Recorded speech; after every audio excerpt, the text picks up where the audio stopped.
ஓம் ஆறுமுக அரங்கமகா தேசிக சுவாமிகள் திருவடிகள் போற்றி. தவத்திரு குருநாதர் ஆசியால் அகத்தியர் சன்மார்க்க சங்கம் தூத்துக்குடி கிளை சங்கத்தின் சார்பாக 9/5/2026 தூத்துக்குடி தெப்பக்குளம் மாரியம்மன் கோவில் வளாகம் மற்றும் அரசு மருத்துவமனை வளாகத்தில் பசித்தோர் சுமார் 500 நபர்களுக்கு தக்காளி சாதம் சிறப்பாக வழங்கப்பட்டது.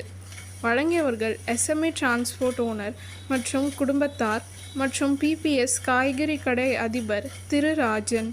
அன்னதானத்திற்கு பொருளுதவி செய்தவர்களும் தொண்டு செய்தவர்களும் அவர்கள் குடும்பத்தாரும் எல்லா வளமும் பெற்று சிறப்புடன் வாழ வேண்டுகிறோம். கடலோரத்தில் செந்தில் நாதன் அரசாங்கத்தில் தேனும் பாலும் தேருகிறது வாருங்கய்யா, ஒரு தேவை என்ன கந்தனிடம் கேளுங்கய்யா. திருச்செந்தூரின் கடலோரத்தில் செந்தில் நாதன் அரசாங்கத்தில் தேனும் பாலும் தேருகிறது வாருங்கய்யா, ஒரு தேவை என்ன